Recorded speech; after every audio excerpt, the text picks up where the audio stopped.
when you see these things, especially like in the playoffs, and I know when the Jags first got into the league, when it was just that expansion team, right? Everything together. You know, they had. I mean, you had some players down there, though, right? Absolutely. It was one of those things that you kind of seen a team that came in and started coming around with Tom Coughlin, started dominating a little bit, and then also it fell off at a certain point. It dipped. Right. So Jacksonville was like one of those teams after a while where people was like, man, we ain't even worried about the guys no more, right? It just they ain't even a factor in as far as like if you go down and go play them. Right. You know, expect them to be an 8-8 team or whatever, somewhere like that. So now what you're starting to see, I guess, offensively, and this is what with me, I'm just a fan of, is the number of guys they got on the playmakers they got on that side of the ball, right? At the end, Ingram, Zay Jones, Marvin, Kirk. I mean, they got some guys, right? Right. Offensively. And so I think it's going to be one of the biggest challenges for Kansas City, the defense. You know, what's kind of been plaguing a little bit of Kansas City has been, you know, stopping the run a little bit early. It's just kind of one of those things. If you get a running back that's going to get 20, 25 carries, right? Which at the end is one of those guys. You start toting the rock, you're gonna feed it to him, right? That's right. Yeah. How do you see as far as just that matchup with the offense against the Kansas City defense, and how do you feel that's going to work out in the playoffs? The thing that Jacksonville struggled with over the past several years was trying to find the right pieces to put around the quarterback. I think they finally with those guys that you named found some great pieces to put around Trevor. And for defenses, man, that's been something that some of these defenses have just had a time dealing with this season. Dallas just went in there and shut out Tom Brady, and Jacksonville beat him. You know what I mean? So those guys pose great threat to Kansas City in terms of defensively. I definitely think, when it comes down to the offenses, Kansas City's going to have the slight edge because of who they are and what they've been able to accomplish over the last several years. But if Kansas City is going to win this game, I think it's going to be a situation where it may end up being outscoring Jacksonville. Because in the second half, just to be honest, Jacksonville just put the clamps on the Chargers. Because the first half, the Chargers did basically what they wanted to the Jags, and it seemed like they went in the second half and decided that okay, it's enough, and decided to shut them down for the entire second half. So for me, man, I think if the Jags are able to go in there, put some pressure on the quarterback, man, and get some early success, I think that'll give them an opportunity to feel like they have a chance at winning that game. Not that they don't feel like they have a chance, but Arrowhead's a tough place to play, man. You know that, I know that. I mean, you getting that national anthem and home of the cheese, you know what I mean? So that's a tough place to play, man. And I loved every bit of the time that I was there. But if they can get past, because one thing I do know, if they start the game out that they did last week, it's a wrap. It ain't no coming back in Kansas City. I'm just gonna tell you that.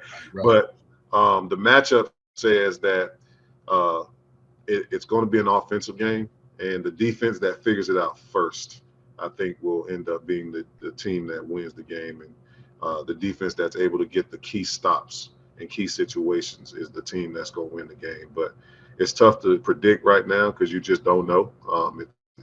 But both offenses have been very, very, very good this year, and both defenses at some point have struggled this year. But playoff times, man, things get faster than the regular season. Things change than the regular season. Situations get a lot more critical when it comes down to it. So, I hope that both teams are prepared, and I'm sure they will be, because I think it's just going to be an outstanding game.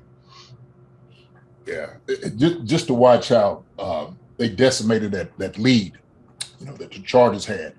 I ain't mean to cut you off, because go ahead. Me and one of my coaches, we had a recruiting weekend, and we were just sitting around at this restaurant, sitting at the bar, man, and we were watching the game. And I was like, it ain't no way. I said, so I'm sitting there looking right before the half. I said, listen, and Chris Cash played with Detroit for several years, and he's on my staff. So I said, Cash, if Jacksonville scores before this half is over, they're going to win. Really? I call Cash right now. I told Cash, I said, Cash, I don't know why I'm saying this. I told him just like this. I said, but if they score before the half, they're going to win the game. And I'll be darned. They came on back. I don't know what gave me that confidence, but I just knew the half that the offense had, Trevor's half, I just knew, like, that ain't him. Like, that. 4 picks. Right. 4 of them. That just don't happen. So, for me, I was like, he calmed down. He comes out in the second half and does what he normally does. We'll win the game because the defense going to settle down. Trevor's going to settle down. And once all that happens, they're going to put it together. They're going to win the game, and I'll be dog. Man, look, we know this because we play the percentages, right? And so we know after one turnover, 2, 3, it's almost improbable to win the game, right? No, there was no way that they were supposed to win that game. Right. The numbers just tell you. I mean, it's just numbers tell you are not supposed to win this game. 4 turnovers in one half, there's no way. A quarterback that does that is probably shook, right? No, I mean, he's lost all type of confidence. He don't know what's going on, especially playoffs now. I mean, the defense is flying around. I mean, they, James is out there, Samuel, he's out there, he's doing his look. I mean, it's right. So just like his daddy. Right. Come on, man. Just like it, baby. Just like his daddy. Because I grew up, his dad and I played Little League football. I mean, baseball together. I grew up with his dad. I used to beat him running, but he got a little bit faster when he got Zonte is a good friend of mine, man. Okay. His son is doing tremendous things, but looked just like his daddy when he was out there this past weekend. Yeah, man. Yeah. Playing phenomenal ball. And I didn't stop. I'm gonna be honest with you. I turned the game off. About third quarter, I said, man, this game is over. Yeah. And I didn't even watch the rest of the game. And I sure enough, later on at night, and I'm sitting over here and I'm watching, and they talking about Jacksonville just won this game, turn off. I said, wait a minute, hold on. This ain't no way.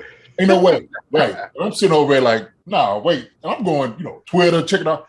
And I'm looking at this. I said, I have got to watch this second half of this game. Right.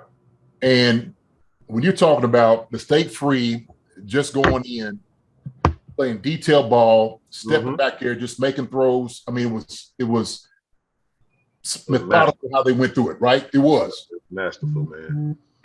And we talking about focus and locked in that second half. I was like, wow. Yep. Seriously, with a Chargers team that have that type of defense, watch how they just dismantled them. I mean, just took all the confidence, everything, just rolling. I can't believe you called it the first half. It's like, man, if they could score before the half, man, I can't. Wow. Listen, I told my boy Cash, I said, Cash, let me tell you something. If they score before the half, we're gonna win this game.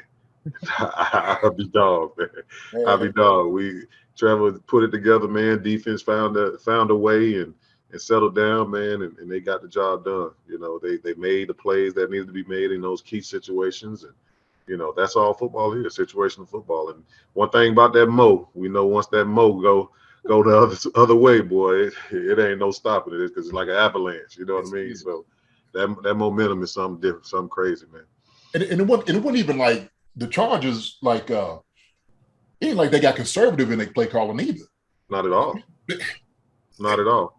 They went about their business, same thing they was doing. And I'm just like a whole different team second half, man. And so when I'm looking at this weekend, that's kind of like the team I don't want to show up, that second half team, right? Found that way to win, found that confidence, And I know I played with Doug in Philly for a little bit, so I know Doug real well, and I know his mindset about things. Of course, he knows Andy real well, right? That's another thing you had to factor in is Doug Peterson playing Kansas City, with his old mentor. Yeah, this is what it's going to be, right? So, Doug, this is a great opportunity, right? To find, to play against Andy, right? They lost one in the year earlier, but now he's just like, okay, we got this thing rolling the right way on how to be, what we should do. And so if I'm looking at their mindset coming into to Arrowhead, right? What he knows real well, everything. Andy's mindset about, the tempo of the game, how he's going to call it, pretty much, how the crowd is going to be there. That's just a wealth of information for the team to know, especially in the playoff, situation, playing in Arrowhead, right? Mm-hmm. So that's going to be the difficult part that I see Kansas City have to overcome. Right. But like you said, I think with the guys that have been there before, right? A team that's been 4 AFC championship games, 2 Super Bowls. You got guys in the room who understand what it takes to go to the next level. Absolutely. Okay? And so that's where they have the upper hand. That's the upper hand. That's exactly where they have the upper hand. Guys that have experience in these situations. Right. And they've been in these situations over the last 4 or 5 years. And that's where like I said, if Jacksonville can find a way to settle down early, because I think last week was very, very indicative of a young team that's never been there before. You know what I mean? So for them to go in there this week with a win under their belt and finding a way to win, hopefully that'll give them an opportunity to settle down early and do the things that they need to do to try and win the football game. Because if they don't, they go in there again, like I said, if they go in there with that same stuff they started last week with, it won't be a game. Instead of 30, the 20s, whatever the score was, it's going to be 40 because Kansas City going to put them points up. You know what I mean? So at the end of the day, man, they have to go in there and find a way to be able to take the crowd out of it somehow, and also keep Mahomes under control, in the first half. And if they can do that, they get themselves a chance. Hi, everybody. Thanks for watching. Subscribe here to get the latest from the show. Also, be sure to check out the best clips from Chief Concerns. And if you prefer to listen to the show, subscribe and follow us on Apple Podcasts, Spotify, and anywhere else you get your podcasts.